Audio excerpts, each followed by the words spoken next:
Dum, dum, dum. Good morning. Welcome to the board review. I still got the graphic up. Let me take that off in just a second. Can we do a quick mic check, please? Can we do a quick mic check, please? How do I sound? How are we doing? Let me move this. Yes. Yes. Is that good? Come on. Yep. Let's go. What's up, Vamp? Mic sounds good? Awesome. I will try not to, as Snidesy said, throat fuck the microphone. What's up? You called DJ? What the fuck does that mean? It was either the Vikings or the Niners, clear as day. Wow. Did you call that? Didn't I say it was the Niners? Did he even go anywhere? Hold on. Nutbuster, are we Vic lapping? Are we Vic lapping DJ already? I don't even think he signed anywhere. What's up, Sick Money? Hello from shitty plane Wi-Fi. Steak, hello. Hopefully you're on Delta. Delta doesn't have shitty Wi-Fi. Ethan Zaretsky says, what do people do that aren't listening to the CFB best bets on a Wednesday morning? I truly do not know. What did I listen to this morning? Last night I was catching up on Paul Biznet's. I love Biznasty. And Whitney. I talk about all the time. I like Barstool. I'm not like a fucking stoolie or anything, but I liked it years ago. Greg put me on to it about 2015, I think. I like some of their guys. I think Ryan Whitney and Paul Biznet are awesome. And I saw the whole story about him fighting those fucking losers at Houston. So I watched, I didn't listen to the whole episode, but I saw it was clipped for like 15 minutes. I watched that. I caught up with Chernoff this morning for some NFL. I kind of like some things he said about the Thursday games. Oh my God. Yeah, that's a bad hairline right there. Kind of like some things he said. I want to lean into a few player props. We're going to have a newsletter out tomorrow, by the way. Subscribe to the newsletter if you haven't already. And to those who are subscribed, thank you. I think we're almost at 2,500 subscribers. And thank you to those who pay and contribute. We really, really appreciate that. Congrats, Vikings fans. Why? What happened to the Vikings? Darnold and Jones. Oh, is that official? No way. He's a Viking? Oh, he's a Viking? Wow, he signed, you silly. Wow. Blaming the sleepy time. T hangover. Bang. What's up, JX? What? The video tape going to be a cinema videotape of what? Don't tell GRP. Yep. A bunch of drunk idiots. Brother, what happened? It was either the Vikings or the Niners, clear as day. I had no idea. He literally just signed as I went live. There we go. What's going on? We got their chat. What are we talking about? Let some morning sun in. I can't. Why do I look really white? I was just outside. I ran 1.5 miles this morning. It's probably just the lighting. Well, keep in mind, I live in fucking New York and it's been cold as shit. Well, it hasn't been that cold. It's been a pretty mild winter, but the past few weeks has been great. Good job, Nutbuster, on calling the Vikings. I don't think I would have guessed the Vikings. I thought the Niners made sense, but I guess they're just going to go with Brandon Allen or maybe Purdy's back. I don't know. I forgot to publish the audio from Tuesday to the podcast. I apologize. I'll do that if you want to catch up. Although if you're in here, it probably is irrelevant. You don't really care because you already hear it. But I know some people do like the podcast audio that can't make the streams. NFL Tuesdays with Steak, great. NBA, I don't think it really went that well. Shout out Steak. He hit his dog of the day. I tailed his POD on the Wizards team total over. That was a shit wager. Can we be honest for a second about the Washington Wizards? What a dog shit basketball team. I don't want to take up too much time, energy, and effort talking about them, but I just don't understand. I can't even follow them and enjoy myself. Bilal Kalule, fucking Corey Kispert missing threes left and right, turnovers left and right, 8 turnovers in a quarter and a half. This team fucking is, I know they're 2-13. It's like, yeah, DJ, they're terrible. I know. I faded them last year. I know how terrible they are. But to think that you can build a team around fucking Gen Z fucking galore of Jordan Poole and Kyle Kuzma, give me a break. Poor fucking Wizards fans. That team is just at the bottom of irrelevancy. It was the best of both worlds somewhere where he can compete for one spot, but also be in the playoff contention this year. Yep. Check Steak tweet. Kispert trash. He fucking sucks. They need to move that team to Vegas and blow the team up. Yeah, Kispert 3's ladder. Oh my God. Koulibaly pronunciation is GOAT. Thank you very much. Anyways, Jovan's going to be up this week. He wasn't here last week. Everything went well with his procedure. That's great to hear. We had a nice week in the college football newsletter. Did we go 5-2-1? No, we went 5-2. We went 5-2.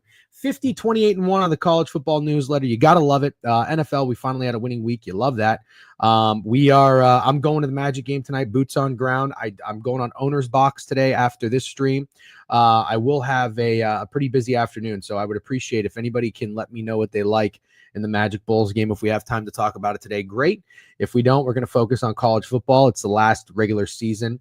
Our week of the regular season this weekend. Then we're going to get some fucking very intriguing conversation or entertaining conversation about the playoff spot, which I can't wait for. I got Notre Dame, USC at 3:30. Probably be out there watching it with my dad and my sister. I think they're Notre Dame fans. And tomorrow is a glorious day of Thanksgiving. So very excited for that. Got some family. My parents are divorced, so if anybody else's parents are divorced, usually the holidays, they're great. I love being home for them. I really do. It's my mom always decorates, puts it in a great festive feel. It's interesting because like I'm pretty lazy when it comes to holiday shit. I always forget everybody's birthdays. I'm sorry, selfish, maybe, whatever. I don't care if you forget mine, though. I'll be honest. But I do have to say the time, energy, and effort that my mom puts into like decorating, it definitely gives that holiday feel. And it's like I like the feel of a decorated Christmas vibe, but I love Thanksgiving. I'm a Thanksgiving guy through and through. Don't want to go to a store. Don't want to buy gifts. Don't want to buy a card and write the same shit that I write every single year. Don't want to get a fucking $25 gift card just so you can give me a $25 gift card. It's great when you're a kid. It's great if you have kids. That's what I think. It is awesome. Thanksgiving as an adult for me is the best. All right. It's the best. I was going to be, I don't mind like cooking and contributing, but we have a laundry list of food items that are going to be in my household. And then obviously with having split families, you got to go do both. So, I mean, it's going to be an insane consumption of carbs and stuffing, stovetop only. And on whatnot. The turkey is overrated. It's always overrated. I mean, everybody who says, oh, DJ, you just haven't had the right turkey. Listen, stop. All right. I've had 35 different variations of the turkey. Somebody in my family always makes it a different way every year. Like I've had it when it's good. It's fine. But the best use of the Thanksgiving turkey is the next day leftovers for turkey sandwiches. In my opinion, it's not debatable. You can have your opinion. Everybody can have their opinion. I respect your opinion. But it's the best use. Okay. Don't give me this like, oh, the turkey fucks on Thanksgiving. It does not. I'm sorry. It does not. No one know I can make good turkey. It's by far the best holiday. Yep. W mom told you about Daniel. Well, everybody's coming in here with it. I told you so. That is hilarious. Well, yeah, you guys are right. Chewy already gave you everything, bud. Yeah, that's sure. I'm Josh Giddey over. Yeah, that'll pay. I'm just kidding. I'm just shitting on the Bulls. 120 was a crazy fucking number. Yeah, it was wild. It was wild. That was a collab, by the way. I'm just kidding about Stakes POD. That was a collab. And we are 0-1 in collaborations. It's fun to say collaboration. It's hard not to say it in like a Jamaican accent. Collaboration. What's that Drake quote? Combination. Where Drake talks like he's Jamaican. Combination. It's pretty funny. Infused turkey. W told you so, crap. Best turkey is a smoke. Thank you. NY Jets Nation fucking gets it. Put this quote on a holiday sign and sell it at fucking Home Goods. The best turkey is a smoked turkey. ... Still mid, though. New York Jets Nation, you get it. You know what I always find? One of my best friends, longtime miserable fuck, Drew. I don't know that he listens. I'll probably maybe see Drew watch some football with him. He's a Jets fan. You know what I like about Jets fans? You guys are realists. You're down to earth because you've been beaten, battered, and bruised for so long. You're not about that foo-foo, fluffy fucking Disneyland bullshit, all right? You just fucking shoot me straight. Thank you. Here for the stuffing. Yep, collabs are banned. I think we could do one more. We could do two more. We'll see if we can go 2-1. But if we go 0-3 or 1-2, I'm out. Freddie tweet just dropped. Can you give it to me? Could you ever entertain ham and say, oh, yeah, we always have a ham. I'm good for like one piece of ham to give me a little sweetness. You know what I mean? Morning chat. What's up, Kim? How do you start off drinking on Thanksgiving? Need a game plan for tomorrow. Okay, so this is a great question. We'll talk about this. Jovan will be in, and then we'll talk about we'll talk college football. There is an art there is an art. Thanksgiving is an obstacle. Tough Mudder. These things. Ninja Warrior. These things that you put your body through. Thanksgiving, from start to finish, is essentially a Tough Mudder for your stomach. Because what you have to do is you've got to make it an entire day and you've got to eat food. Well, obviously you're going to eat food. What else are you going to do? You're going to drink. And you're not just drinking water. Maybe some of you do, and that's fine. If you don't drink alcohol, it's bad for you. I'm not advocating for alcohol. I drink. My family drinks. But I will say this. There is an art to drinking on Thanksgiving and not crashing, not getting too drunk early, and not getting too full. It's very, very challenging. I have not mastered that art. But I will tell you this. When I started drinking wine, I thought I unlocked the biggest secret in the world, in that, oh my God, I can drink wine and I don't get bloated. I loved wine drunk. Wine drunk, pasta full was the best feeling in the world. The problem is, I think I abused my esophagus so bad, I have developed acid reflux. Okay. Red wine kills me now. Red sauce kills me now. It sucks. I hate it. But even still, I realized I would drink red wine, and after about 3-4 glasses, I would get sleepy. I'd get really tired. So you don't want to start with red wine. Red wine has got to be, you think about this, like the entire day is, you're basically on a flight. You're basically on a flight. You got to take off. All right. You get it going. You get the vibes up. You need to be at cruising altitude. That's the biggest challenge. The come down isn't that hard. Okay. Maintaining cruising altitude is like maintaining your buzz. That's the biggest challenge. For me, you see, I like to start with a beer, but you've got to be careful because the beer gets you really full and bloated. So you can do 2 beers tops. I know you're going to say, oh, DJ, you're just the Guinness guy, whatever. I'm telling you, Guinness is a Thanksgiving beer. Stouts, a holiday beer, that's fine. You can't do more than that. The only way you can do more than 2 beers on Thanksgiving is if you're drinking like Coors Light or Mick Ultra, and let's be honest, that's basically water, okay? 2 beers to start, and you really have to take your time. You're not pounding them. If you throw back those beers quick, you're going to fuck yourself. You start easy with 2 beers. As much as you want to do it, no IPAs. You cannot do an IPA. You can't. I'm sorry. I like an IPA. I'm an IPA guy now.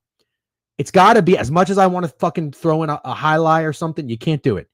Stick to Guinness or some sort of stout. It's easy. It's deceiving. Everybody thinks it's heavy. It's chocolate milk. No. And it's light on ABV too. I think it's like 4.4% alcohol. Good morning, JP Delfreo. Are you having chicken nuggets for dinner too? Are you talking to me? No. Thanksgiving is a stoner holiday, to be honest. Yep. Then what you want to do after that is you go cocktail. You got to sip on a cocktail. That's my thing. So what I used to do when I was heavy into whiskey, I was drinking whiskey Cokes. Oh my God, whiskey Cokes. In my opinion, if you can still knock down whiskey Cokes or whiskey gingers, that's the best Thanksgiving cruising altitude drink. You got a little soda in there. You got the sugar. Obviously, if you want to go Diet Coke, there's no sugar. There's aspartame. That shit's probably even worse for you. But then you have the sugar in the whiskey. You're probably going to crash. That's why you have to spread it out and maintain cruising altitude. Then if you want to drink red wine on the come down, as the sun starts to set, as we get into that Giants-Cowboys game, you take your nap, you had that glass of wine. Then you wake up. You have a little piece of pie, right? You have a little piece of pie. You have a cappuccino. You wake yourself up. Then here's the kicker. Here's the secret. If you have any Spanish relatives, you already know what I'm about to tell you. Coquito. You need Coquito. Or Jim Beam eggnog. You got to have one of those. Those are the little sweet dessert drinks. Coquito. Let me run that back for you. 1 to 2 beers to get yourself to take off. Cruising altitude. Cocktails. Something easy. I might spruce it up actually tomorrow. I might make some cocktails, maybe some Manhattans, some old fashions. You saw my old fashions on TikTok. Whiskey Cokes, vodka Sprite, whatever you want to do. But slow down. Don't fucking hammer that shit. I'm telling you, you're going to get too drunk. You're going to wake up from your nap and you're going to be like, ugh. You're going to be like kind of hungover, groggy. It's going to be miserable. I've been there. I've done it. Learn from my mistakes. Cruising altitude. You come down. You have a nice glass of wine. Come down with the glass of wine. You take your nap. Giants Cowboys is going to be the perfect nap game. You think that it's actually a shit game? It's perfect. It's so perfect. We don't need start to finish electric football on Thanksgiving because let's be honest, we're going to be tapped out for an hour and a half to 2 hours. Cruising altitude. You wake up, you landed, you get your little welcome treat when you get off the plane. Coquito, slice of pie, cappuccino. You're welcome. Thank me later. Okay. Anyways, no one's drinking wine, pussy. I will tell you, as much as Prime definitely has some takes that remind me of when I was in my 20s. I never drank wine. I had a friend when I bartended. I had a friend that used to come in and he would ask for a glass of Cabernet in like a club where everybody's drinking vodka Rebels. I thought it was the most insane thing in the world. When you get a little older, you start to appreciate wine. I'm trying to eat 3 plates, not get drunk. That's okay. I eat 3 plates and I get drunk. See, that's what I'm telling you. There is a balance to this. There's an art. Matt can sub bang, but not text me back. Did Matt sub bang? We got a sub bang from Matt. I think that brings us from 741 to 740. White Russians. That's the comment I wanted to highlight. It. That's a fun one. That's a very fun one. Hold on. Let me get my pen and paper for this. I'll clip it for you later and post it. I wasn't really listening and realized I should be. Go drink Bud Light, Prime. Yeah, for sure. You two bitch more than an OG twat saying. I don't know what that means. All right. DGen All-American Thanksgiving guy. It's the best. It's my favorite holiday. Has been for most of my life. Jovan, good morning. Thank you for joining. How you doing? Doing great. I enjoyed that breakdown from you. I'm glad that you enjoyed it. Listen, it's not that you don't just figure these things out from research, in my opinion. You probably can now because you have so many tools like TikTok. I don't know if you're on TikTok.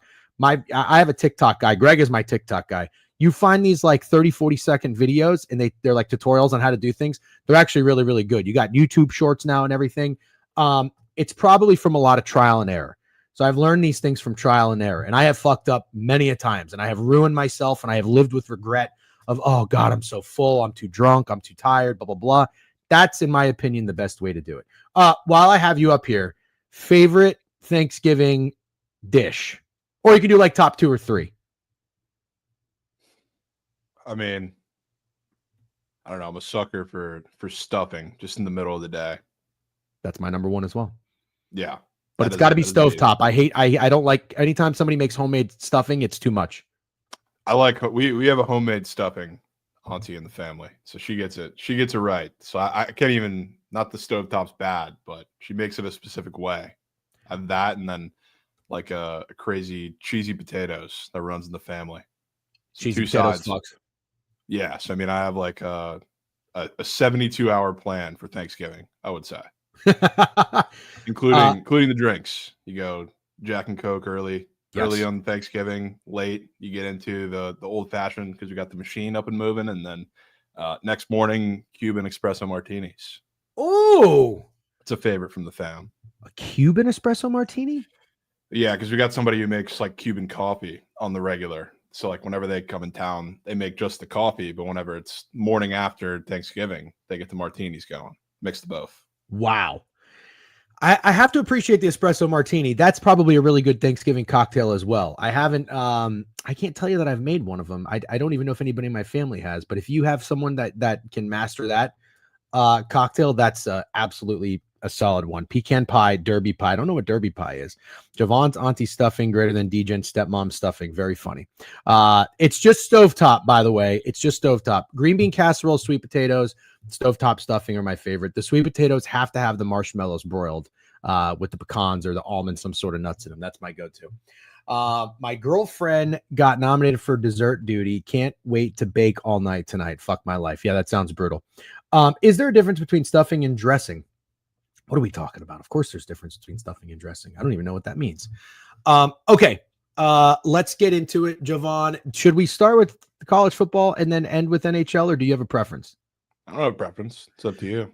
Okay. And real quick, I just wanted to acknowledge you've switched up the jerseys behind you. You've got Dustin Wolf. You've got DJ Lagway, dog. Nice job on Florida, by the way. You've had your eye on them all season. Bucky Irving, absolute dog. Can't believe he fell to the 4th round. Is that Desmond Bain? It is. What has Desmond Bain done for you lately? He's a frog.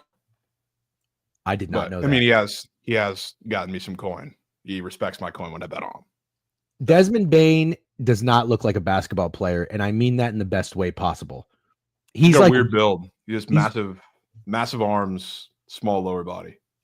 Way too jacked to be a basketball player. And in my opinion, to shoot threes. But I'm okay with it. I like Desmond Bain. Desmond Bang. Yep. All right. W streamers. What's up, Jay Guess? Okay. Let's get into it. Jovan, again, thank you very much for joining us throughout the season. It's been incredibly helpful. We found a lot of success. As I mentioned, our record in the newsletter, 50, 28, and 1. Stupid fucking UCLA. I hate having to push on there. But your reads have been rock solid. Let's finish up strong. And then we've got not bowl season. We've got the playoff, and bowl season as well, which should be fun.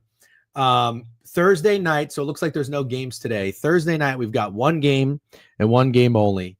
It's Tulane at home against Memphis.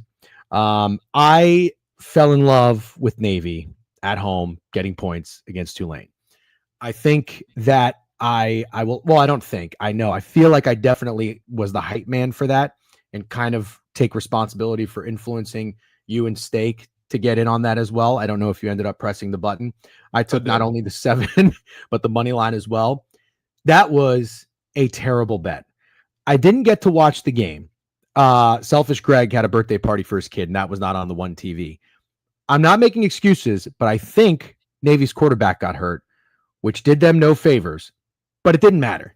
Tulane is arguably one of the I would say up there in contention for wagon of the season, because every year you've always got these teams. You remember a couple years ago, it was like Utah State was like 11-1 ATS.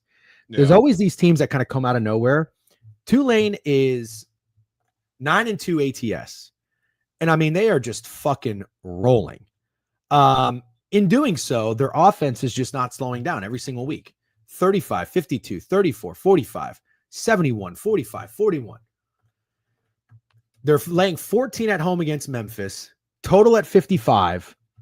I feel like I just did this with UTSA. Well, I did. I tweeted it too. I said, this seems like a really low total for a team that has a very potent offense and is good at home. So I'm not going to go near the total, but that 14 number kind of does give me that vibe of feeling like you should play the dog. And I did this. I think you may have as well. I want to say it was Tulsa at home against ECU. They were getting 14, and I didn't want to do it, but I did it, and they covered. They only lost by 7. I feel like I want to play Memphis here. Do you have anything? And if you don't, I'm only spending time on it because it's a standalone game tomorrow. Memphis is coming off of a 53-18 win against UAB, who is absolutely terrible. But it does look like they had a bye. It looks like wait, what am I talking about? What's today? The 17th? Both teams had a bye. Yeah. Both teams coming off a bye. Do you have any thoughts in Tulane, Memphis? I do. My plan, because the AAC championship, the game still counts because or whatever happens this week matters because they want to keep their name in playoff conversations just in case Boise State drops one. But the AAC championship's already set. It's already Army Tulane. So my plan is to fade both those teams this week for quite opposite reasons. This one is I'm taking Memphis because their season's been kind of shit. I don't want to say it's been shit because they're still 9-2, but for their standards, they've lost a couple games that they really have no business losing. And they should have been the team that was probably up there in the playoff conversations, and they're not. Might be time to play spoiler in this game. So I'll be taking Memphis. Love that logic. Love the reasoning. I think that's probably good enough for me. Tulane Army is going to be a badass game, although Army did just get their fucking doors blown off against Notre Dame, and I had units on them. Did you take anything in Army Notre Dame, by the way? I just wanted to take Notre Dame, but I already went all out for it against Navy. I just kind of let it be. Mm-hmm. So I didn't want to do it again, but I kind of felt like I knew what was going to happen.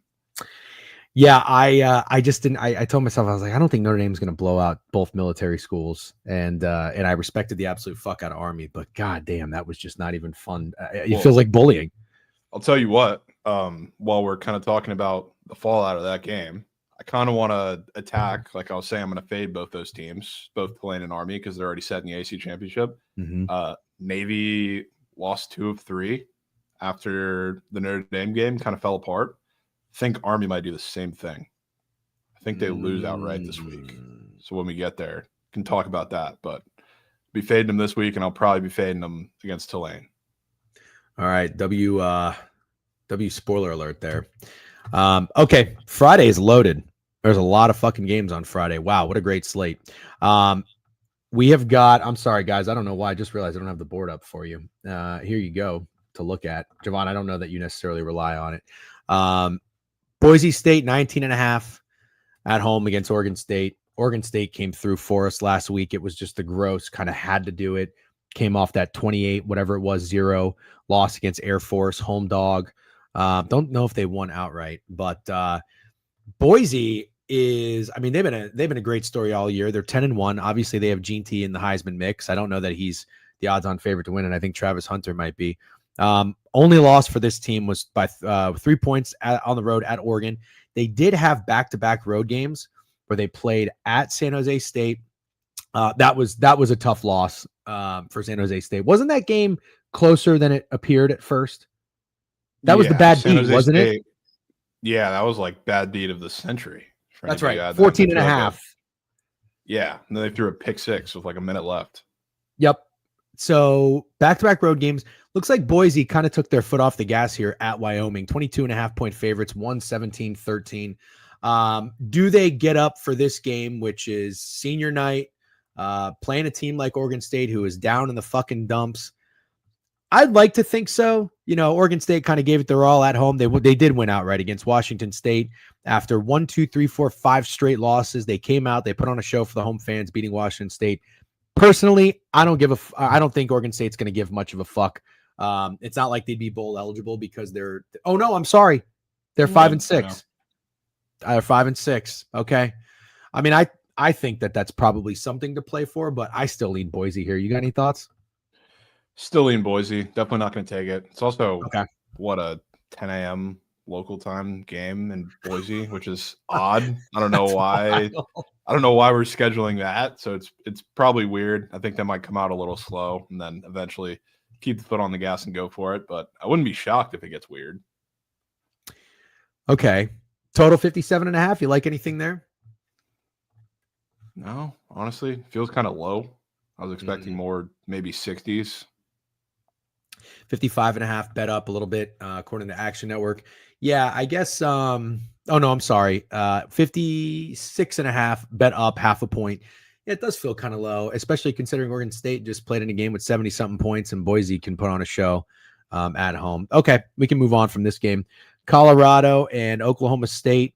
Man, I had such a bad feeling. I actually had a pretty poor Saturday personally in my college slate, so I am by no means touting anything, but my one claim to fame, the State handled most of the newsletter plays. I kind of let him take the wheel, and he was telling me more and more as we got to it, he loved Oklahoma State. I don't know where you stood on that game, but I had bad vibes about 2 games. I had bad vibes about fading BYU, and I had really bad vibes about Oklahoma State at home. If you're getting the hook, 3.5, it kind of felt like that contrarian spot. Oklahoma State had been terrible. They're not covering. But Texas Tech, the only reason I didn't want to fade Texas Tech is because I'd actually watched them play before. And I thought their team actually has some talent. And on the flip side, what did we keep saying about Gundy? I went back to fading Oklahoma State this year. I faded him last year unsuccessfully. I kept saying when Gundy, the Gundy's time ends, I think it's going to be a nosedive. And I think it's going to end really badly. Didn't get there. They burned everybody. Colorado loses outright against Kansas. I didn't have the balls to take Kansas and fade Colorado. Now Colorado comes home. It's a massive number, 16.5. But I think if anybody's betting this game, is anybody taking the 16.5 with Oklahoma State? Personally, don't think so, especially after what we saw Colorado do at home to Utah. So kind of what I'm getting at in a long-winded way here of saying is after Oklahoma State just burned everybody, and I know what I just told you about Oklahoma State, ending the season really poorly, but that's where my money would go. I would be on Oklahoma State because I feel like nobody would want them. Any thoughts? Yeah. My one concern, I guess, would be because like I didn't mind Oklahoma State staying in that game like last week. But I was kind of banking on you're getting the Allen Bowman senior day revenge game, and then he ended up getting benched, which I was very surprised with. They went with I think he's a freshman quarterback. Like this guy who played against BYU? No, that was Garrett Rangel. I think he's been there. They went like the new freshman that I think is going to start starting next year, and they turned to him, and he was actually relatively solid. So like I worry about backing him in this second game, but I don't know. I guess what we learned from last week is Colorado's run defense. Everybody was trying to tout that it was much, much better over the last couple of weeks because they played shit teams, and then Devin Neal shot all over them. So it's not better. So if you're just going to go on the road and run Ollie Gordon 1,000 times in his last college game, then yeah, I think it might get weird. Especially like because if Colorado just wins, that kind of sets everything off for the rest of the Big 12 because there's a lot of situations for the Big 12 championship that are dependent on them losing a lot of long shots the next day. So I don't know if it'll be easy. Man, I like Oklahoma State, and thinking of that from an X and O standpoint, Ollie Gordon still ran pretty well against Texas Tech, 15 carries, 156 yards. Oklahoma State moved the ball, 32 first downs. Did they outgain? No, they didn't outgain them, but they had 500 yards of offense. Yeah, I'm gonna have to play Oklahoma State on that one. Don't love it, but probably gonna have to get there. I mean, if we're also talking X's and O's, I guess the only run defense in college football worse than Oklahoma State is Kent State. So like Colorado, if they want to go out there and run the ball, that's not really their forte anyway. But if they want to play to not lose, then that's probably what they're doing. And not that Oklahoma State's secondary is all that good, but it's not really how you beat them consistently. I see what you're saying. Okay. Total 64.5. Dave Martinez is asking over. I don't know, especially if it's going to be a running game from both sides. I don't know that I love that. Okay. Navy, 2.5-point dogs on the road against ECU. ECU fucked me pretty good last week. Jovan, I can't tell you why. I fell in love with North Texas at home. And people did. They did? Were they pretty trendy? Yeah, a little bit. It was just, to be honest with you, I probably would have bit too if Chandler Morris wasn't their quarterback. And I haven't been saying all season, stop betting on North Texas because he's rat shit, they're rat shit. They haven't won a big home game all year. But I saw the vision from everybody. Yeah, I felt like I got this read on ECU where I was like, all right, I leaned into him against FAU, but I feel like that wasn't so much about ECU being good. It was about FAU being a dead team. Then, ECU beats Tulsa, but doesn't cover. I'm like, I don't think ECU is that good.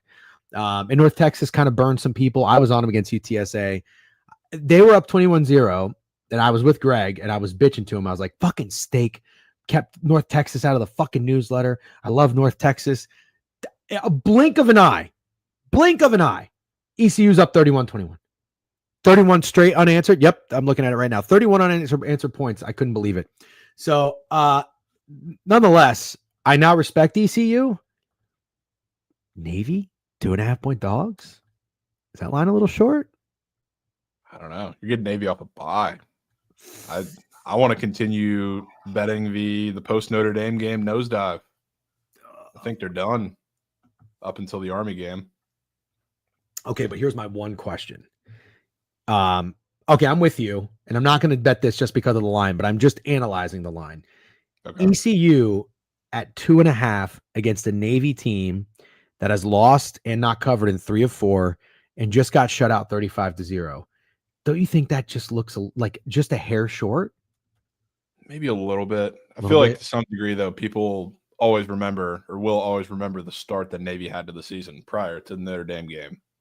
And they're also off a bye after getting shut out. I feel like that maybe balances the scales a little bit, but I see your point. Fair enough. Okay, let's keep it moving. Friday noon, Minnesota and Wisconsin. Wisconsin 2.5-point favorites, total 42.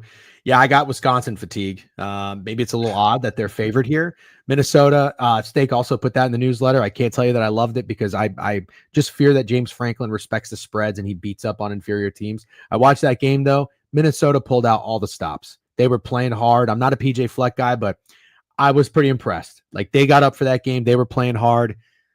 This has got to be a tough spot for them to get up for this game, going on the road and playing Wisconsin.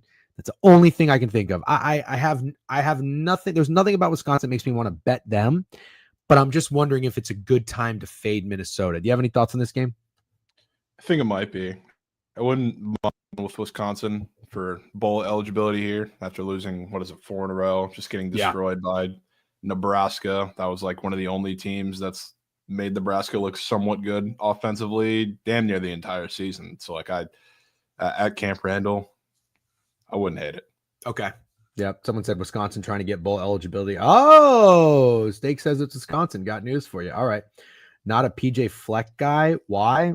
I don't know, man. Can't we just like kind of judge book by their covers? He just seems like a weird dude. He seems like he like screams at his wife if she doesn't fucking have the meatloaf season perfectly. Just gives me weird vibes. All right. Couple of no accusations, just speculating. Couple of games that I don't really have too many thoughts on. Ball State, Ohio, Miami of Ohio, Bowling Green, Texas State, South Alabama. Any thoughts on either of these three?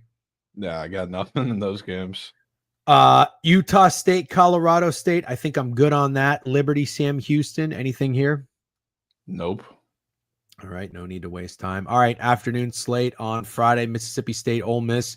Cannot believe we had the over in Ole Miss, Florida. I really did like it. But once I saw Lane Kiffin, for whatever the fuck knows why, running the ball as many times as he did and getting so cute with this, this offensive lineman or whatever on 4th and 2 running like outside zone sweeps. I'm like, what the fuck is Ole Miss doing? What a collapse by them. Jackson Dart crying on the sideline before the game is over. I couldn't believe what I was seeing. I am so out on Ole Miss. I have no interest in getting involved in this game. 26-point favorites, total 61.5. I guess it's their last opportunity to put on a show for the home fans, unless they host a playoff game or if they're out of the playoffs. Any thoughts on this? Yeah, I mean, I think it's probably Ole Miss. I've been fading Mississippi State second half of the year a good bit and made out well with it. Did it with Missouri last week. But I don't want to touch it. I'm so out on them. I've been saying they're fraud all year. They got, exposed on the national stage in Gainesville last week, which was fun to see. But I don't know. It's weird seeing this game not on Thanksgiving night. It almost feels wrong. I totally agree. That's so funny that you mentioned that. I wonder why they switched it. Yeah, it is a lot of points, but a lot. I'll probably, especially when, frankly, like against the bigger teams, Miss State has done relatively well covering these big spreads. Right. All right. Stanford, San Jose State. Probably be San Jose State or nothing here for me. I know I wanted to face. Surprises me, dude. I know they've been sharp the last 2 weeks. San Jose State's been as dogs, but I mean, Stanford should have beat Cal. That was a miraculous end of game win that Cal had no business winning. And now they're getting 3 points at San Jose State. Wow, they were down 21-7, basically going into the fourth quarter. Field goal, no shit. Stanford only had 14 first downs, 40 rushes for 118 yards. That's terrible. Really bad. Oh my God. Did Cal just turn the ball over? No. Yeah, they just had some really weird plays. Lost one fumble. Okay, so what do you want to do here? I want to take San Jose State.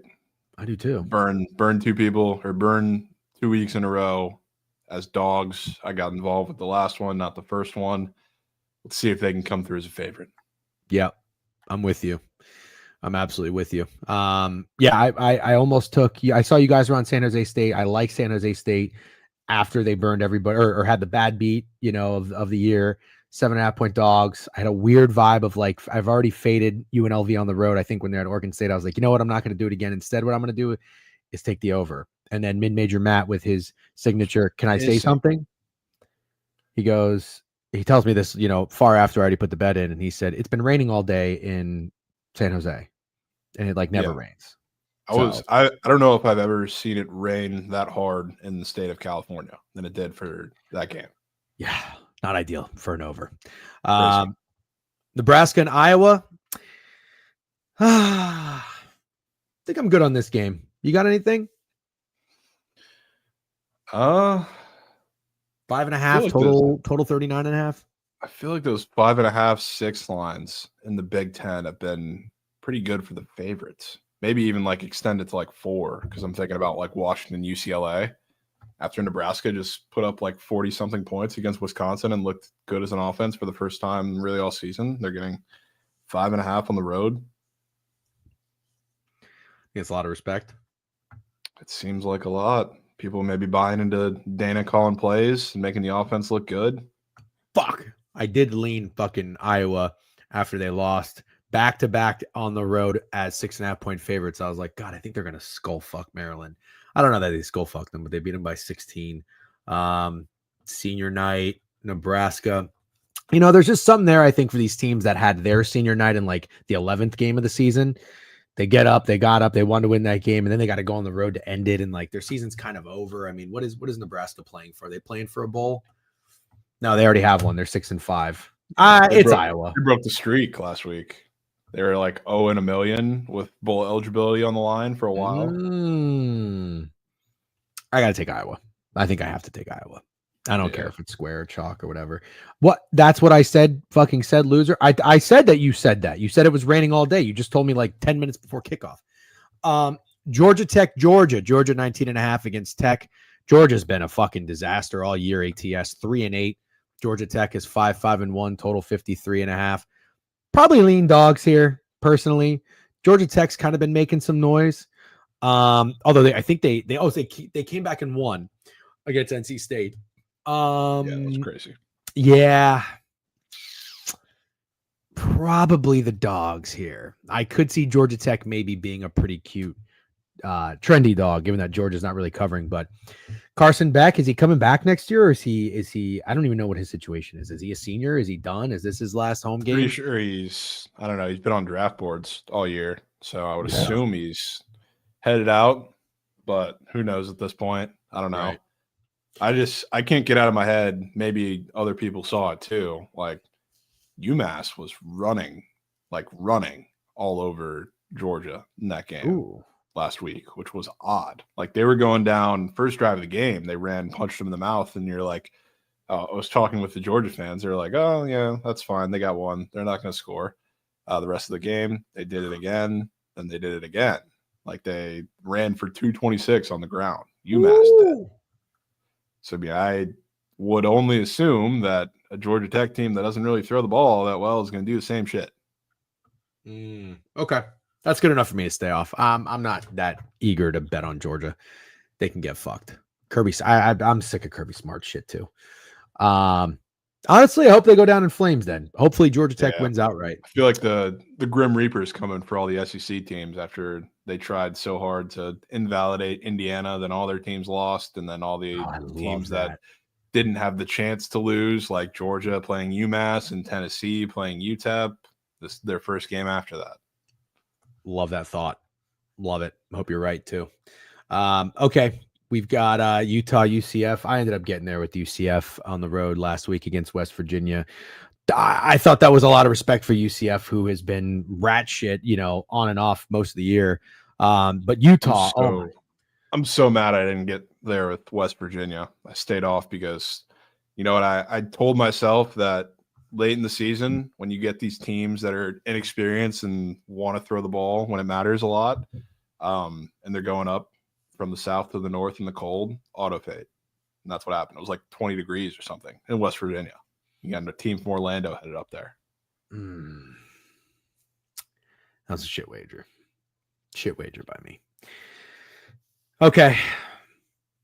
Well, they're 9.5-point favorites at home against Utah.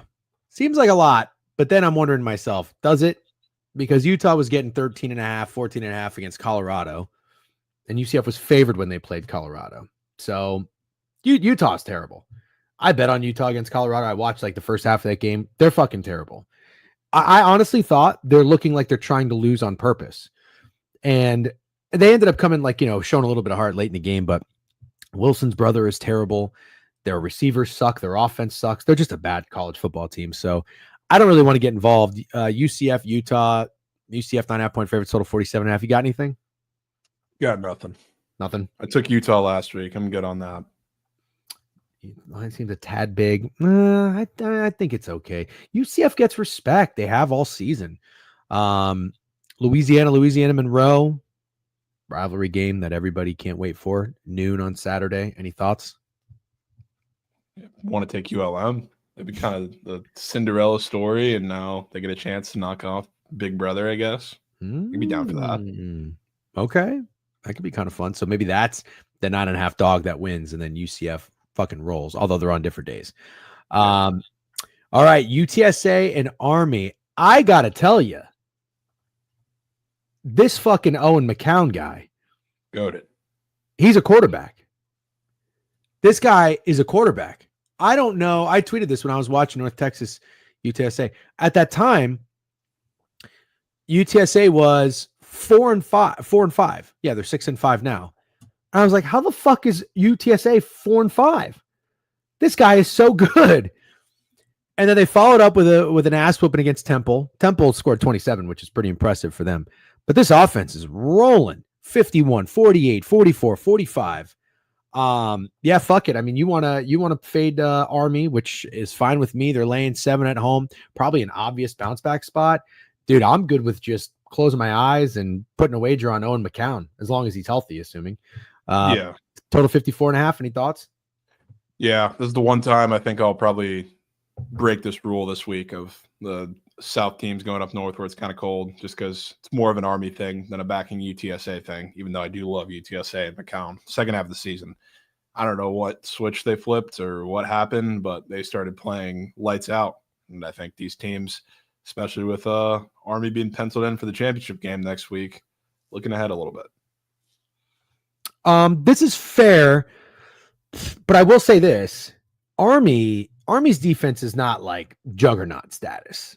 And especially against a quarterback that's capable of passing. I mean, Notre Dame ran all over him, but Riley Leonard can now throw the football after the rough first few weeks of the season. He did what he wanted. I think the UTSA defense can also do what they want, but I do hear you. UTSA plays in a dome too, don't they? They do, yeah. Yeah. Yeah, that concerns me a little bit, but I think the line is fine.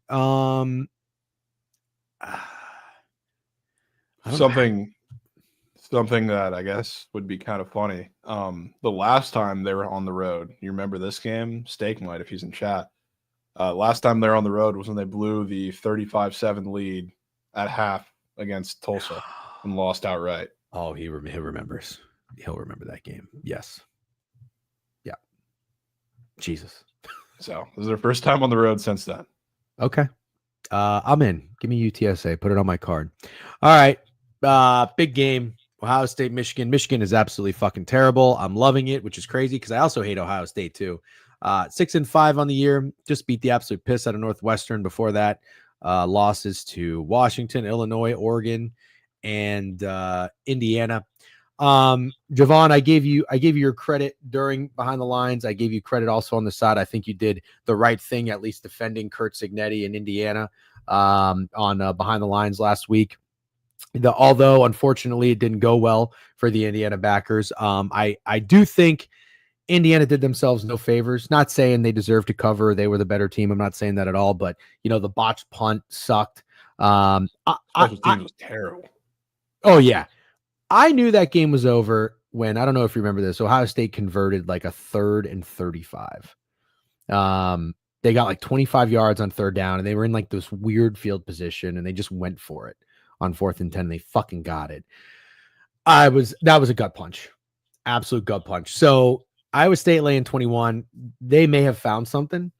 The one thing Steak did say too, when he doubled down on Indiana. He's been on him all year. He did say he's thinking Ohio State could win the national championship, but I did call him out. He said that quite a bit the past few years because we fell in love with CJ Stroud, and we liked Justin Fields enough. I wonder, Will Howard pretty well, him getting a little feisty, doing the, put the cigarette out on the sideline. I kind of like shit like that. Baker Mayfield, like grabbing his dick across the sideline to Kansas, or they didn't shake his hand. That stuff for me, just as an athlete on the field, like I like shit talkers as long as you can back it up. I'm wondering, is something there with Will Howard now? Is he getting to be a little bit of a fucking I don't know, like I'm gonna talk the talk and walk the walk, and Ohio State now has like this swagger, and are they gonna make it nasty on Michigan? I wouldn't hate it. Yeah, I wouldn't be shocked at all. I don't really want to fade them in this spot. It does seem weird because, like, I know that they're coming off of the Indiana game, and I know that I'm probably going to be backing them in the rematch in the Big Ten championship against Oregon. You're going to be backing who? Ohio State. Oh, okay. Yeah, I think they get their get back there. That was kind of always planned, but yeah, I don't want to take them with this weird game in the middle because it's a massive rivalry game, kind of sitting in the middle of. Obviously, it's the most important game on the schedule. You can say every single year, but in terms of the playoff and in terms of their season, it is quite obviously not. So Yeah. I don't know if I want to bet them in this game, but I certainly do not want to put coin on Michigan either. I think the play in this Ohio State game is to take a small quarter unit and play like the alt line. Play like an alt, I don't know, minus 38.5 or something at a plus price. Because I think if Ohio State wins, they're not winning 35-13. I think if they win, they're going to win like 49-0. I think they're going to make it nasty. But you're right. They have bigger fish to fry. They've got bigger fish to fry. And that the whole Ohio State, people keep saying like the loser wants to lose in the Big Ten championship game so they get a better seed. That's bullshit. That's bullshit. You think Ohio State's going to go out there and try and not win that game just so they can get a 5 or 6 seed to get an easier road? No, that's the dumbest thing I've ever heard. Absolutely not. No, if they lose the game, they go out there and lose the game. It is going to have nothing to do with them wanting a better seed. Yeah, I'm totally with you. Okay, let's go to we're making our way in Saturday, Illinois Northwestern. Our guy Alan Dims actually had a thought on this game. Gross play, but love it. Northwestern +7 after losing by 44 on the road. Illinois off a road win in Rutgers. That is pretty nasty. Can't say I hate it. Don't know that I really want to get there. I did like Illinois last weekend. I didn't play it, but I don't have any FOMO because that was a fucking pretty lucky result for them. But yeah, I think that might be kind of a tough spot to go from there to Northwestern. You know, it's kind of an in-state rival. I don't know if they're playing. No, it's probably at Northwestern. I wouldn't hate the home dog here. Wrigley. Oh, it is at Wrigley? Yeah. I figured it. Yeah, it wouldn't surprise me if it was. Although sometimes it says neutral on covers, but they also aren't always 100% accurate. You got anything in this, Jovan? Yeah, I just like clicked on the game and it said Illinois when they meet Northwestern at Wrigley. So okay, I don't know. I would assume that that's not wrong, but who knows? I don't have anything here. I mean, Northwestern would seem like the play coming off of a miracle win. Illinois is. That was an actually unbelievable ending. Of course, that was the most Rutgers football shit of all time. So I mean, I would lean that way. I'm not going to play it though. Okay. Do you like anything? You're the Big 12 whisperer. Do you like anything in Texas Tech, West Virginia? I don't know why I've got a weird lean to West Virginia here, getting the hook, unless I'm getting baited. Yeah, I'm interested in what they're gonna do because they're bowl eligible now. Like they have 6 wins. Both these teams are eliminated. I guess by the time Colorado wins, Texas Tech is officially eliminated too. So I would think, like, if I'm West Virginia, I'm probably not throwing Garrett Green out there. They might throw Markiol out there as the future. It's like that kind of reminds me a little bit of the Oklahoma State situation last week, where like I was going to kind of back a guy to manage the game and do well, but in the end, they're just running Wildcat quarterback all the time. So like I would probably lean Texas Tech, but another one I don't care to get involved in. Okay, fair enough. Louisville, Kentucky should be good. Kentucky just covered and hung with Texas. Louisville, thank God. That was my other biggest play under 8.5 wins, and I hated it because I didn't know anything about Tyler Shue, but this motherfucker made some plays. He's a pretty decent quarterback, and I do respect Jeff Brom. I think he's one of the better head coaches in college football. I got no interest in this game. I got no interest in fading Louisville. -4 on the road.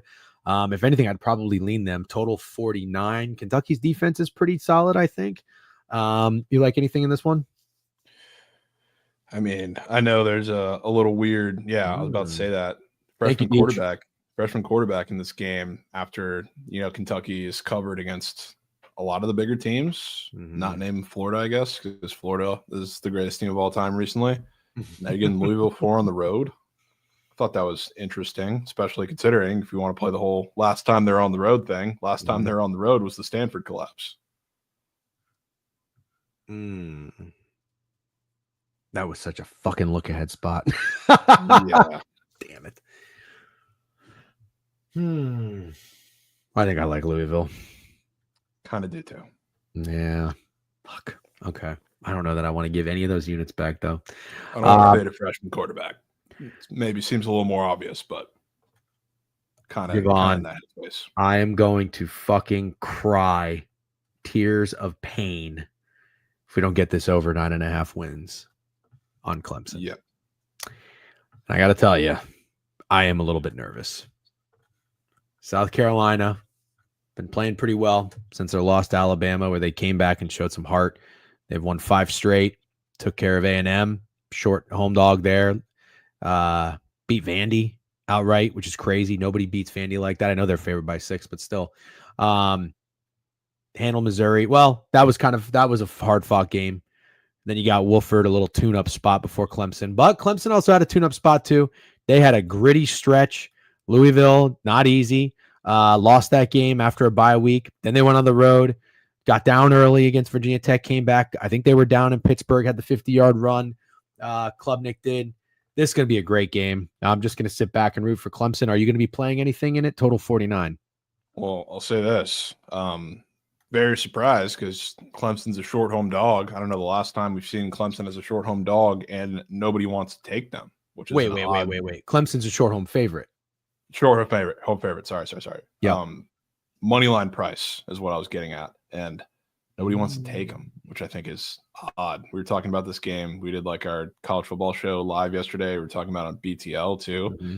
I so wanted Clemson, which I thought was maybe not odd because, like, I get it. They've been playing close with a lot of teams in the ACC recently. South Carolina started to pick it up, so like it makes sense. I don't know that I'm all that nervous. Okay. But you know what I do like in this game? I like points. I think Clemson, from their perspective, badly needed a breather after that little grinded out stretch of games, and they got that for their offense to kind of get it together, work on some things. And I'll tell you what, I feel like they've been beating around the bush a little bit on letting Garrett Riley fully do his thing the last couple of games. I think they're going to let it all loose in this one, especially when you got a really good defensive line, really good defense as a whole you're going against. So this is the game I think they let Klubnik throw the ball deep right from the get-go a bunch of times and burn South Carolina that way, because that's the only way you're going to burn them. So, like, I like points. Both these defenses have been playing super, super well recently. I don't think that happens in this game. Okay. Is it Klubnik's last game? Is it? Well, he was a freshman 2 years ago. Wasn't that he redshirted? He's a junior. Oh, so maybe he can come back. Yeah, I don't know what his story is. He should come back. Okay. Okay. Well said. I would lean into that as well. I think I'm still probably just going to sit there and pray for a Clemson outright, and we get our over there. Kansas Baylor. I think you had Kansas last week. Yeah. Nice job. Is this a weird spot for them? And how do you have any interest in fading on the road in Baylor? Only -1.5, total 61.5. Oh, Baylor's 8-3 ATS. I got to give them some respect. I don't know what they've been. Oh, they've been playing well. Rolling. 5 in a row. Wow. Okay. Yeah. I'm sorry for disrespecting Baylor. Any thoughts? I know Kansas has also been rolling against a lot better teams. I was still a little surprised that they were dogs, to be honest with you, or that they were not dogs. So to see them favorites on the road raise an eyebrow a little bit to me, just a tad. Yeah. Kansas has to win this for bowl eligibility. Yeah, I guess the one thing is I'm looking at Kansas and it's like, why would you put forth this effort after the bye, revive your season a little bit just to end it with a dud? Yeah. I don't see a dud coming. I don't see a letdown coming after senior night beating Colorado. Who's Kansas's coach? Is it Lance Leopold? Yeah. He's a pretty good coach. I think he's fairly respected too. And Aranda's still at Baylor? Yes. That's going to be a good game. I'm not fading Kansas. Executive decision. Not fading Kansas. Yeah. Doesn't sound like you want to either. I'm good with that. Not at all. Temple in North Texas. We just talked about North Texas. Shit wager, shit team, shit quarterback. Temple's terrible, but showed some fight, putting up 27 on the road at UTSA. Live dog at home, 11 points, total 64.5. Noon, senior night. Yeah, I'll let you have that one. As much as I would love to fade Chandler Morris, I don't want to bet on Temple probably equally as much. So I will tip my cap to you on that. Okay. UConn, I think they cover for you. I know you were on them last week against Syracuse. They did? They did. Kyle McCord threw for literally 500 yards, and they still covered the game. Well done. I heard your sell job. I thought it was great. I didn't have the balls.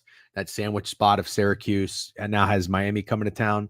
Didn't have the balls to do it. Now they're 10.5 on the road against UMass. Just talked about UMass running all over Georgia. So, both teams, UMass and UConn, just kind of played their dicks off. Under? I could be down for that. Maybe an under 49.5. I don't know. I don't know what else I can do with this game. Any thoughts? Yeah, I wouldn't tell you no on the under. Okay. Especially because I think UMass probably has their head a little big after running all over Georgia, and they're probably going to try and do the same thing to UConn, when in reality that UConn defense just literally get up 500 yards through the air. Mm-hmm. I wouldn't hate that. Okay. All right. Co-sign an under. I'm going to think that one. Maybe it'll be at a noon Saturday POD. Duke on the road 4 against Wake Forest. I got to tell you, I bet on Miami last week. I hated every second of it. And then Miami did what they're capable of doing and just kind of pulled away at the end. Very fortunate, because I think Miami did that same thing against Duke, if I'm not mistaken. They did, yeah. That is the second time I have gotten so lucky betting on Miami. I am so good on doing it for the rest of the season. Obviously, I know it's coming to a close, but I don't want to get involved with either of these teams. Do you have anything on Duke, Wake Forest? Totals 53.5. Yeah, I won't Wake. I'm taking Wake. Oh, okay. Yeah, weird. I've been a big Malik Murphy hater all season, so I've picked my spots both to fade and back him pretty well. So, like, now they're coming off of, 2 straight wins. They beat NC State on the road. Mm-hmm. They beat the ghost of Virginia Tech with a bunch of their backups in the game last week. Now they're going to go on the road. Weird atmosphere in Wake Forest. I think Malik Murphy shits down his leg. Okay. For that reason, I'm in, because when I took Duke against FSU, I think Duke ended up winning, but I hated it because watching that game, I thought Malik Murphy was terrible. And that was my reason for fading Duke when they played Miami. But then he actually looked really good. But Miami's defense is terrible. I hate Miami's defense. They made Wake Forest quarterback look great too. But I'm down.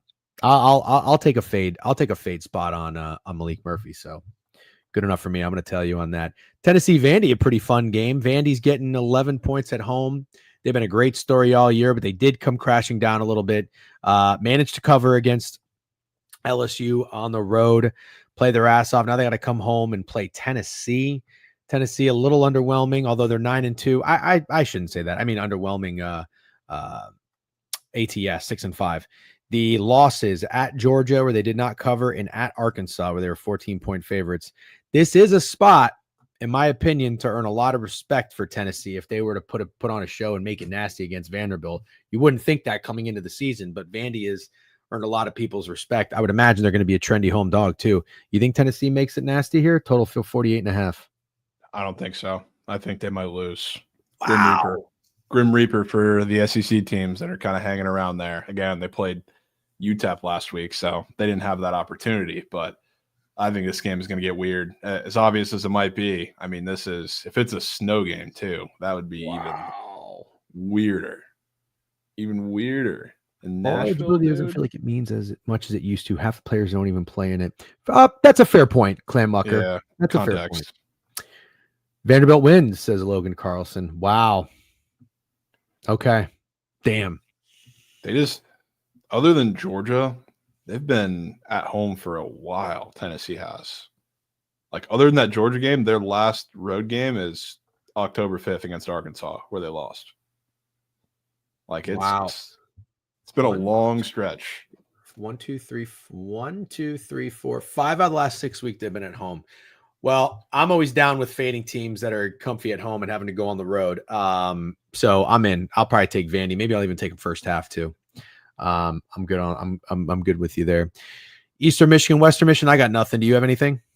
Nothing in a lot of these now. Yeah, Southern Miss, Troy, Coastal Carolina, Georgia. Just stop me if you do. South Florida, Rice, Middle Tennessee, FIU. No. I don't really think I hate South Florida there. Oh, Pitt, Boston. Whoa. That seems like a lot of respect. What happened to Pitt? Oh, they've crashed and burned. They're bad. Ooh. Really bad. And BC looks like a rejuvenated team with no Castellanos in there. Yeah, which is crazy. I kind of respect Castellanos to start. Yeah, you and me both. Damn. Yeah, Boston College was minus what? 1, 2? Oh, 3 against Syracuse. I think they opened 2. Came back home and were 2.5-point dogs at UNC. Okay, then this makes sense. They've also covered in 4 in a row. Okay, that line makes a lot more sense now. Man, poor Narduzzi. That was such a fun story for a while with Pitt, but couldn't last forever. Total 49.5. What do you think? Anything? Don't really got much there. I don't want to try and get sharp with Pitt because I think they're just really that bad. But do I want to ride the BC train, continue it? Probably not either. Alan Dim says, keep fading Nico. I don't think people saw Tennessee terrorist first quarter against. Oh, I saw.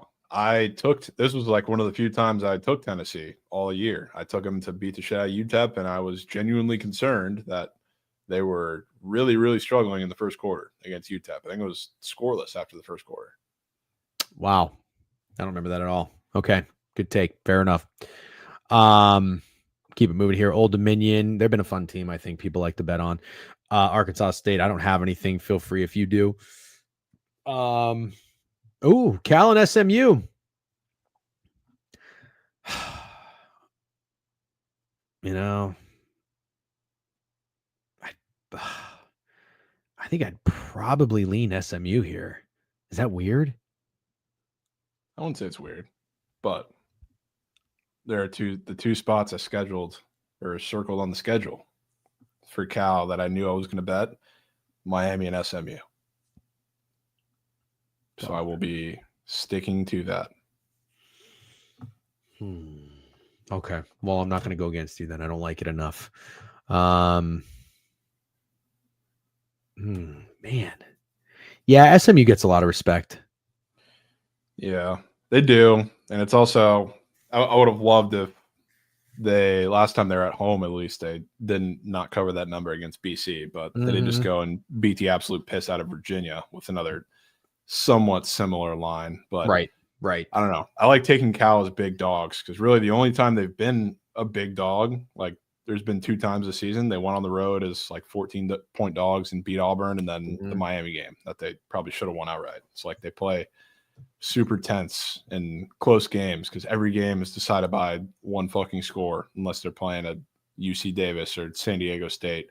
Now they got bowl eligible. They beat Stanford. Usually I would want to fade that, but for Cal, it's like you get a breather because they're super happy. And yes, SMU's already locked into the ACC championship. Obviously still want to win because they're at threat of a loss or missing the playoff if they were to lose that game and that happens. But yeah, it's really all about that game. Okay. I like that. All right. Well, I'm definitely off not touching SMU. If anything, I'd be on Cal. Central Michigan, Northern Illinois. Central Michigan's fucking terrible. I got nothing in that game. Do you? No, I got nothing in a lot of these. Okay. FAU, Tulsa, UAB, Charlotte. Nothing. UAB's terrible. Maybe the Irish report. Can't wait to hear what you have to say about this. Notre Dame on the road against USC. Notre Dame 7.5, total 51.5. Man, that feels kind of low. But then you look at USC the past couple of games. They played to the under in that number in 3 straight. 19-13. I don't know what the fuck is going on with their offense. Let's see here. They did make a quarterback change. Maiva, 19 for 35, 221.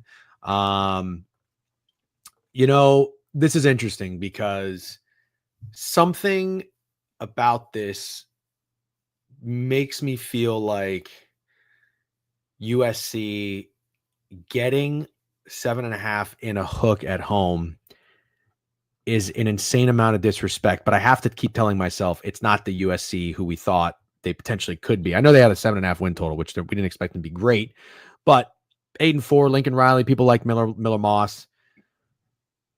I think the line is where it should be. I think 7.5 is fair. I think the total thought it might be low, just given how Notre Dame's offense has played. But then I look at USC and I'm like, well, no, they suck. But Notre Dame, keep in mind, 49, 35, 52, 51. I mean, they've been fucking rolling. But their defense is so good. They've allowed the opposing teams to score 14, 14, 3, 14, 13, 7. That's insane. Look at the competition, though.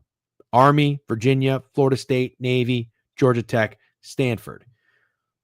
I don't know enough about USC's new quarterback. What I would say is this.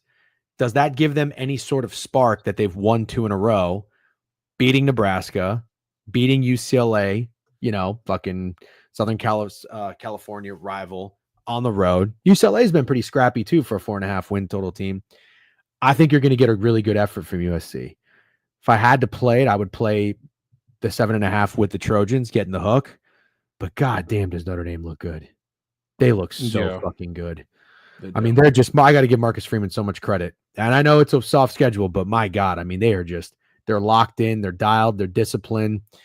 Everybody's doing what they're supposed to do. And it's really unfortunate that Notre Dame's defense has suffered those injuries to so many good players. Because if not, I think they could be a real problem in the playoff. But I think it's probably going to probably not work out against some of these top teams. But anyways, long-winded, I would lean Trojans. Maybe I'm being a pessimistic Irish fan, but I bet on them quite a bit. So I'm not typically that guy, week in, week out. So you've got a good read on the Irish. What say you? I think the train continues, to be honest with you.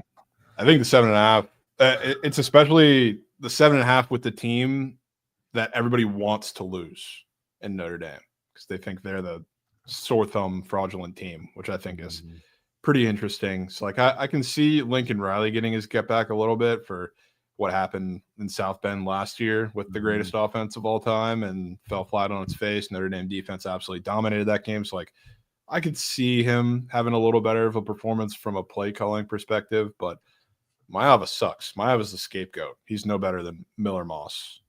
He's going to turn the ball over quite a bit. That's Lincoln Riley's kind of fall guy is Miller Moss. So I will probably continue backing or fading, I guess, USC in that case and fading Lincoln Riley. So I personally, my gut tells me maybe they score some more points USC does than last year, look a little better on offense. I think Notre Dame's offense puts the foot on the gas in this one.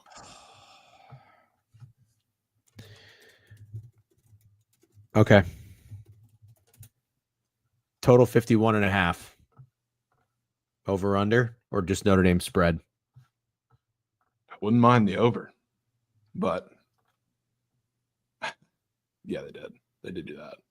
But yeah, I just like Notre Dame. That doesn't bother me. UCLA's been kind of scrappy, especially at home. So yeah, UCLA has been other than Washington, they've been unbelievable. Garbers has been unbelievable. Yeah. Just coin stealing machine. Yeah. And I faded them when they went to LSU and I was watching them and I liked some of their play calling. I don't know who their offensive coordinator is, but I like their play calling.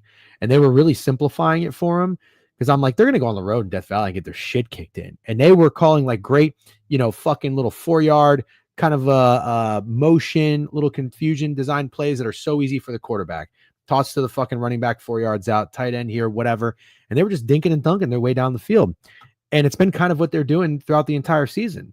So they're a scrappy team. Yeah. Okay. I'm good with that. Notre Dame train stays rolling. This team, since that bye week, their offense and Riley Leonard has figured it out. Jeremiah Love is incredible. I'm absolutely not fading the Irish. I hate USC. It's my most hated Notre Dame rival. The last time I cried in sports was the Bush push. So fuck USC. And I will be very, very amped watching this game. All right. We'll finish strong. Jovan, I saw it's 11:48.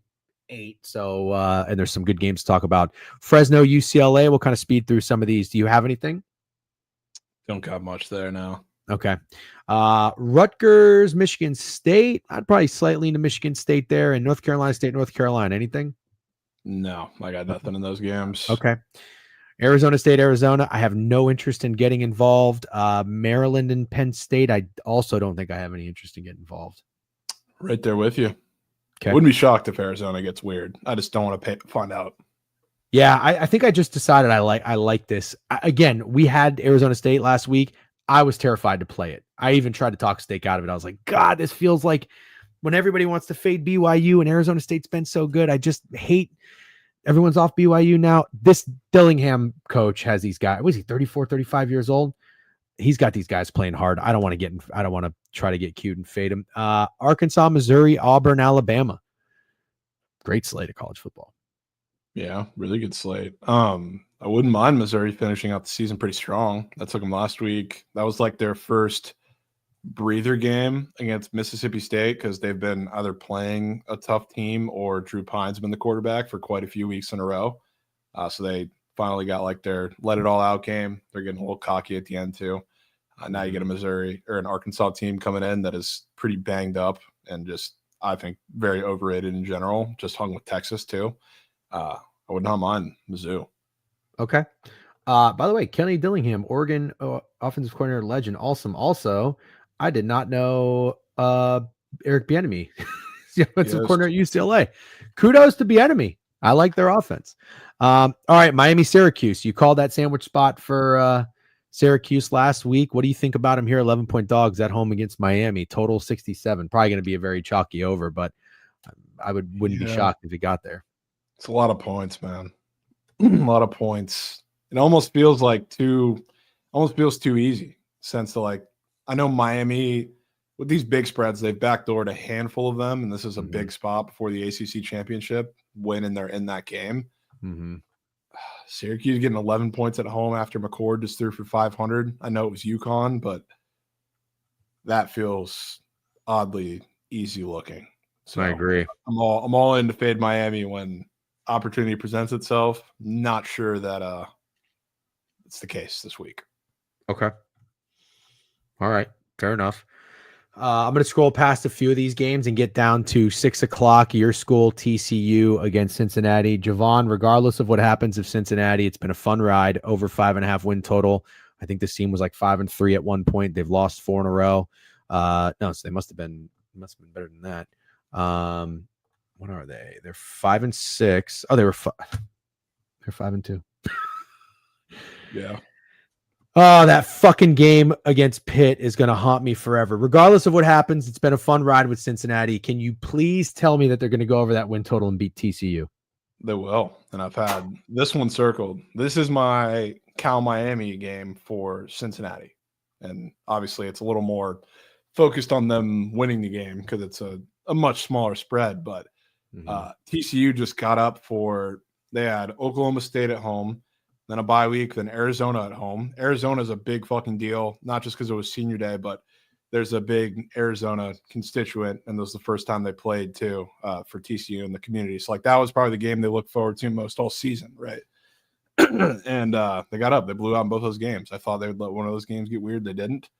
It kind of feels like a weird spot where now they got up at home. Now their last game of the season. You got Texas kids going up for the first game that I believe Cincy's going to have at home at night, which they've been waiting for all season. And you know how cold it's going to be up there in Cincy? How cold? 20 degrees. Oh, my God. And there's not only are they a bunch of Texas kids, but there's one team who can run the ball quite a bit and one team who does not run the ball except with their Wildcat wide receiver. All right. So are we doubling down here? Yes. Sold. I don't like doing it, but I'm fucking doing it. Sold. Yeah. Okay. Great sell job. Love it. Happy to hear it.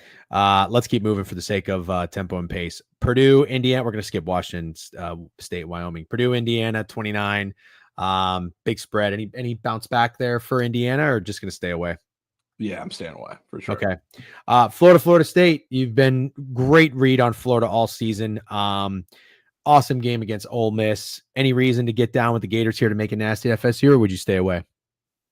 Kind of want to stay away just because it's I don't like betting the 2 touchdown spreads or anything that's around that really period. And I don't want to buy high on Florida necessarily to do it on the road. Rivalry game could get a little weird. I don't think there's a world they lose the game, but see a world certainly where they kind of hook under and win by like 14. Okay. Fair enough. Oklahoma, LSU -6. Oklahoma just had the massive win for their season against Alabama. I would think that Oklahoma might be a trendy dog here because LSU fucking sucks. But at the end of the day, I'd probably take them here -6. What about you? Yeah, I don't want to bet on Brian Kelly at this point in the season, but I definitely would lean with LSU there. Okay. Washington, Oregon, big number for Oregon, 19. Do you think they have their eyes set elsewhere and maybe they'll sleepwalk through this game or staying away? I think they can. This is I know it's a much different team, but this is the team that was the thorn in their side last year and they went 0-2 against. So they probably want to get their get back. Feels like I don't know. Like Oregon's been getting pretty fat numbers. Even against Washington, this seems like a little large. I was expecting probably a little closer to like the 15, 14 personally, even at home. 19 seems kind of fat. Okay. Fair enough. Both teams are 5 and 6 ATS. Did you guys have any thoughts on Auburn, Alabama? No, I didn't. And Jovan, I don't think did either. Any CBB plays at noon, Jovan? I don't think I have any at noon. Okay.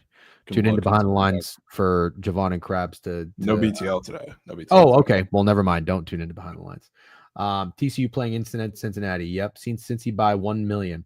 Being a Bearcats fan has been a roller coaster this year. Ended the season with low hopes. Reached 5-2. We might be good. Then we lost 3 straight. I don't see how we win this, but Jovan making me feel better about it. Yep. Tail with caution. Just because it's a good sell job doesn't mean it'll win. Texas on the road, 5.5 against Texas A&M. You've got a pretty good read on, I think, the Aggies this year. I think you might be an investor on their win total over. Maybe a sneak play on to make the playoff. You know what? This never fucking worked for Texas A&M. Anyways, you also are pretty tapped in with Texas. I think being in the state, you probably have a lot of fans or whatnot. How they feeling about this game? And where's your head at? Texas 5.5 total, 48.5 in College Station. They feel oddly confident, which is interesting to me. Kind of feels weird because they're going into Kyle Field. I figured that this would be a spot where all the fans would be very nervous going on the road and a rivalry game they've been waiting so long for, but they're not, which is odd. And I will be all over the Aggies, plus the points in the ML. Remember, obviously Texas is not Missouri. I'm not trying to say that, but remember the Colin Klein? Yeah, I've seen that a lot too. Remember the Colin Klein like revenge game against Missouri in the first game that Texas A&M was favored? Yes. As I told you, he's one of my favorite coaches, favorite OCs, favorite play callers in making adjustments against the same defense. He saw Kansas State, or he saw Missouri at Kansas State, saw him a couple times, and then they lost the games. He came back. That was the best play called game of the season they had against Missouri. You know how many times you've seen this Texas defense, this scheme, this Texas defense? A lot. And you know what he's done? What if I told you this? Last year, Will Howard was his quarterback at Kansas State. He threw for 300-plus yards in one game. You know what game that was? Texas. Year before that, he had Adrian Martinez as quarterback. He threw for 300-plus yards in one game. You want to know what game that was? Texas. Oh my God. And before that, honestly, he kind of struggled the first couple times figuring him out and kind of gradually got better and better and better. So like I don't think they're gonna go out there and score 40 points. That's not what I'm saying, but they were looking ahead and they Mike Elko literally said it. They were looking ahead to Texas. He slipped the fuck up, and what do you know? They dropped one at Auburn. They're gonna be ready for this game. And I love that this is, I don't know, their second big game at home after, the first one to start off the season is one where they sold the entire world, because everybody was on A&M against the Irish in that spot. Now you come back end of the season, Quinn Ewers gets happy feet in the pocket, and he's got 2 top 20 NFL draft defensive linemen barreling down on him. Have fun. Oh, God. Yeah. Yeah, you're right. That was really well said. You're right. The one thing I like to do in this game that I can add, he pretty much covered it all, but when a team has a look-ahead spot and they do slip up in that look-ahead spot, I like to bet them on the team that they were looking ahead towards.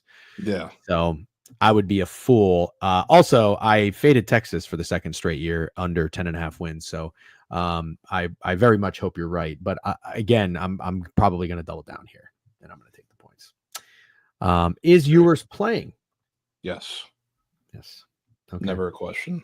Jovan, He had like a little ankle injury, but they said very early in the week that he was playing. So no doubts there. does the winner of this go to the SEC championship? People are asking. I don't know. Do you? No, don't believe so.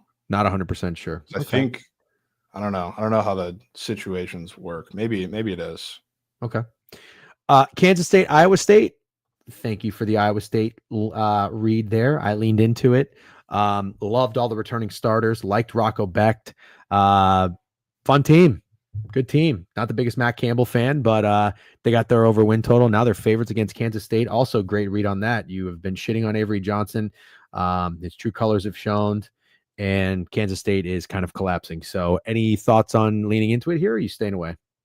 Probably didn't expect to hear this, but I love Kansas State in this game. Funny enough. Iowa State's defense has been good. I guess it's trailed off a little bit at the end of the season. Have you seen how bad they are against the run? It's funny you mentioned that. There was a game. God, what was it? Was it UCF? UCF ran for $1 million on them. Kansas ran for $1 million on them. No, it was Texas Tech.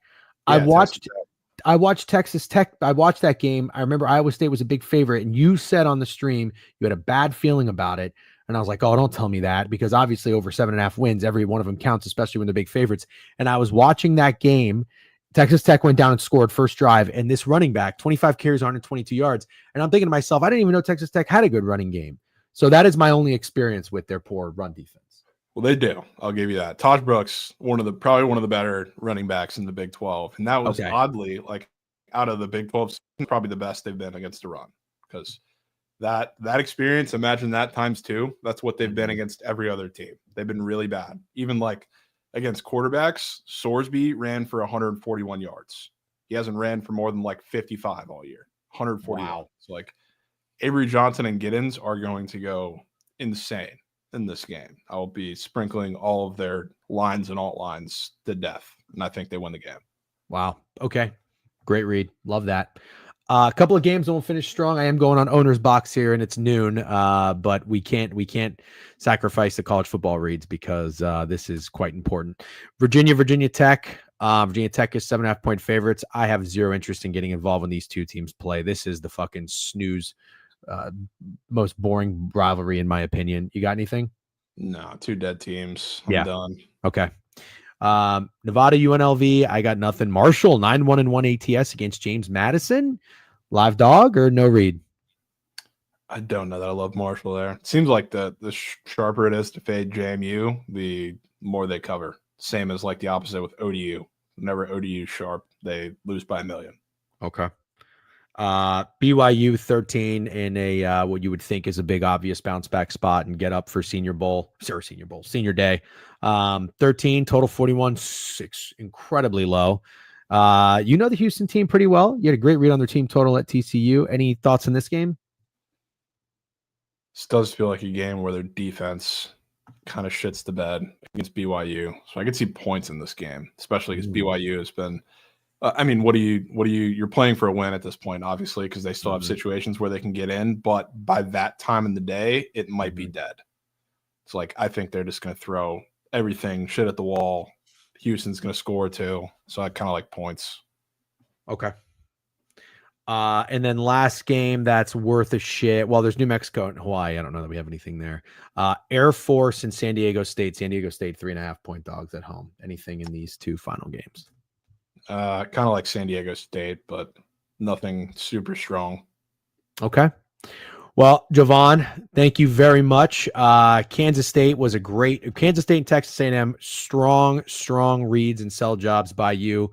There was one more that I wanted to highlight. Cincinnati was excellent. I like what you said about the potential under there. Syracuse and Miami feels really easy. You're down for Notre Dame to not take their foot off the gas. If you guys want to rewatch this, you can on YouTube, Twitch, or Twitter, obviously. There was one more I wanted to point out. Oh, Vandy at home. I like Vandy at home. Fuck, you know what? No, that wasn't it. There was one more. What was another play that you really liked? Oh, you know what I'm starting to think, actually? I think it was Friday. Friday. What the fuck did you like on Friday? No, was it not? Was it Oklahoma State? Maybe it wasn't. Do you have anything you like on Friday? Am I tripping? Maybe it's just those 3 or 4 that I talked touched about on. ECU against Navy. That was the only one I think I had like any conviction on, I guess. Okay. Now, nothing to. Oh, no. It's fucking Memphis Tulane. Didn't you say you wanted to fade Tulane? Oh, yeah. It's Thursday. Yeah. My bad. Thursday. So tomorrow night, you do like Memphis. Yeah. Okay. I'm going to be on that with you as well, I think. All right. I'm going to shut it down. Jovan, no behind the lines. Are you guys running on? No, probably not tomorrow for Thanksgiving. No, we'll be back. We'll be back Friday. We'll be back Friday. All right. Behind the lines Friday. The Book It Sports Twitch channel. Jovan, as always, thank you very much. Unfortunately, I didn't realize we ran out of time for the ice. So I'll hit you up a little bit later. Would love to lean into that, see what your thoughts are. I'm sure the people would respect it as well. Yeah, for sure. Happy holidays. Enjoy your Thanksgiving. I'll maybe chat with you next week. For sure. Appreciate it. All right. See you, Jovan. All right, guys. Thank you very much for hanging out. Thank you to Jovan, as always, for making the time. 1 sub bang today, by the way, going towards the counter. We're 740. We'll pick that back up next week if we're going to get my head shaved by December 22nd, and we're going to raid Owners Box Sports. Boom. Owners Box Sports. All right, hop in, go say what's up to the Canadians, the fellas, the lads. I will be over there shortly in a handful of minutes. And thank you very much for hanging out, guys. Have a great Thanksgiving. No, I wasn't planning on streaming tomorrow morning. If I do something, I'll let you know, though. I'll see you guys soon over at the Owners Box Twitch channel. Have a great day. Peace.